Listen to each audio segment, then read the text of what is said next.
Justamente cuando yo estaba cenando en el albergue de Castro Urdiales, llegó el peregrino que había visto en la carretera.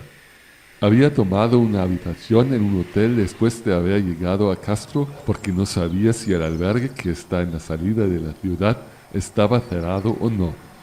Habló un poco conmigo y con el hospitalero y se fue para cenar. Si lo veré hoy en el camino otra vez.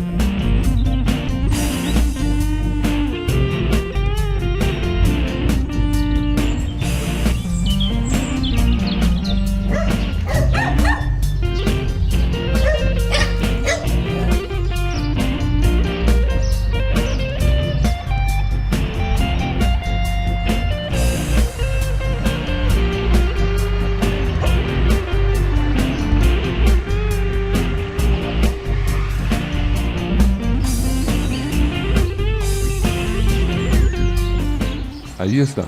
Poco después de haber pasado por Cérdico, lo veo y acelero mis pasos para alcanzarlo. Se llama Josep y es un catalán de la provincia de Tarragona. Dice que en casa tiene el apodo de El Monje por ser muy callado y apenas lo puedo creer porque tenemos una conversación muy intensa y casi todo el tiempo habla él. Parece que no está menos contento que yo por haber encontrado a alguien para hablar por fin. Toda esta falta de comunicación durante los últimos días ya me estaba desanimando bastante, pero con un interlocutor como él, el tiempo pasa volando.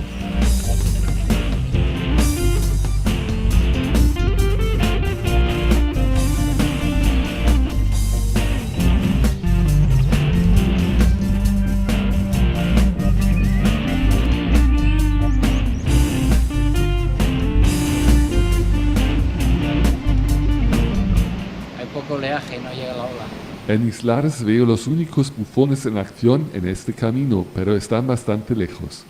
En Asturias hay otros más. El camino pasa directamente delante de ellos, pero con marea baja son inactivos.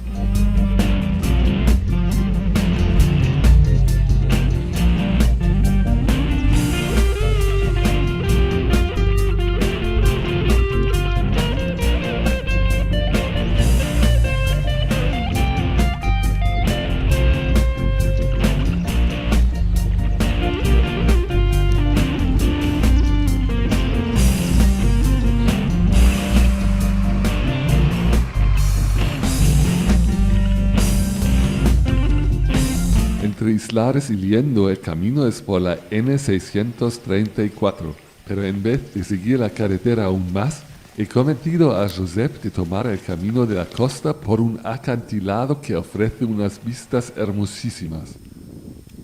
Mientras que yo me paro varias veces para grabar las vistas de los montes, de la costa y del mar, Josep acelera sus pasos y va aumentando la velocidad. Parece que considera la subida al monte como un desafío. De repente ya no lo veo. Bueno, en algún momento lo veré delante de mí o me va a esperar en algún sitio, pienso.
a verlo.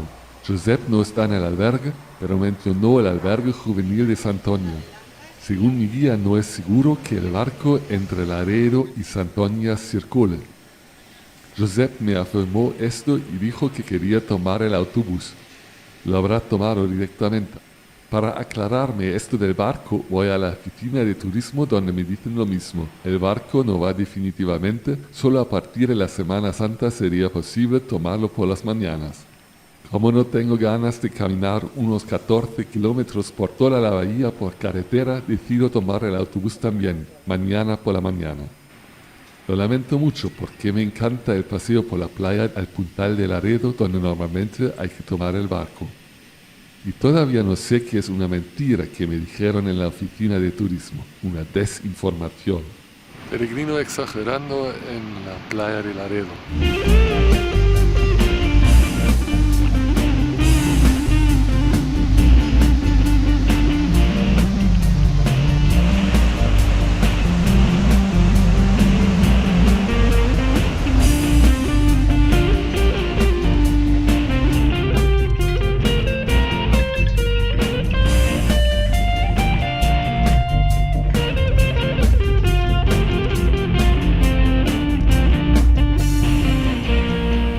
Después de haber ido a un ciberlocutorio me he enterado de que Kevin, el amigo peregrino australiano, también va a venir a León para acompañarnos a mí y a Joaquín en el camino de El Salvador.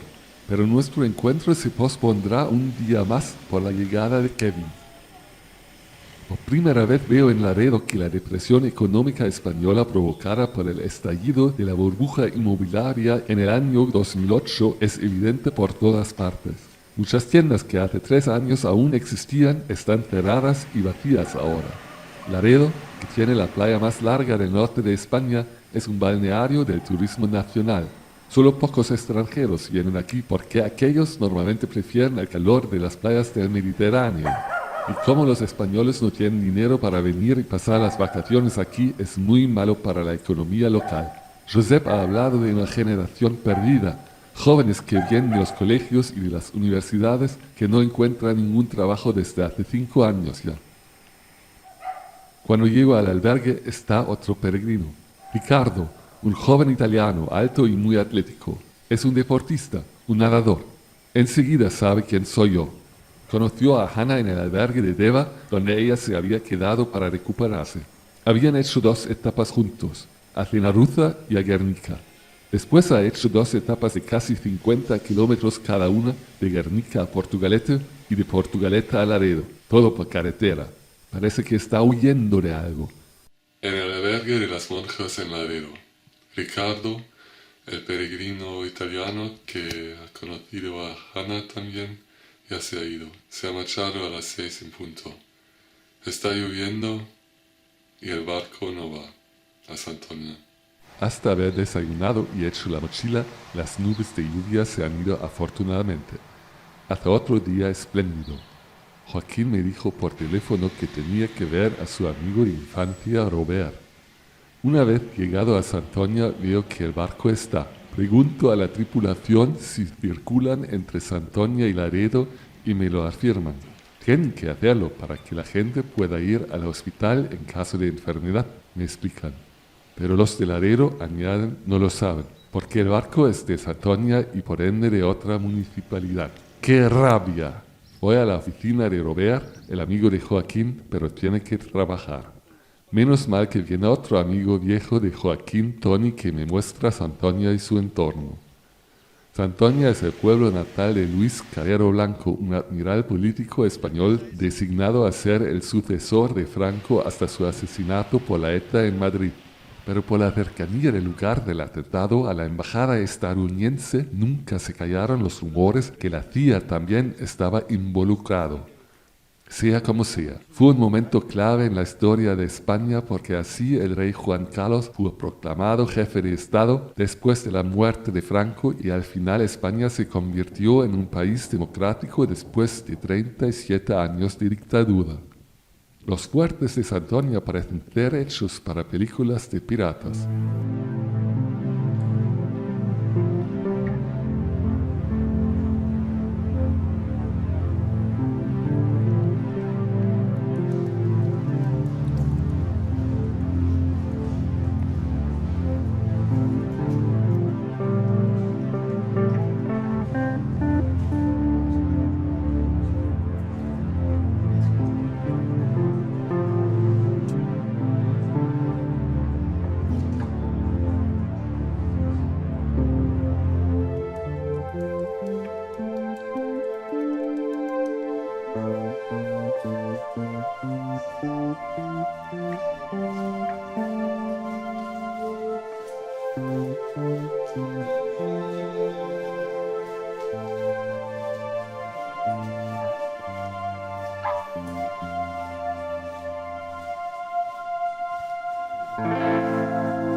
Estoy en la ermita Santa María de Bermejo y bueno, es un día inolvidable.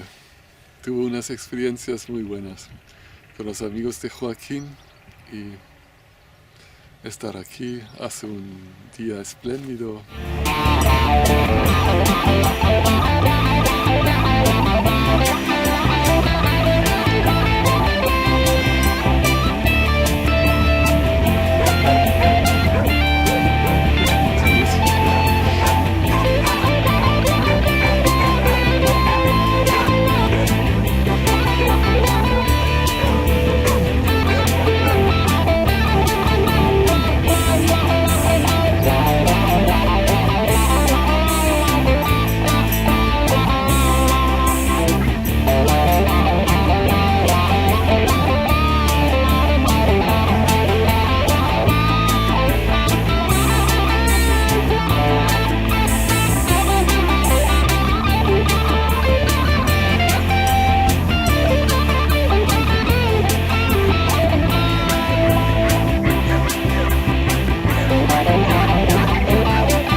llego a Güemes, a la cabaña del abuelo Peuto.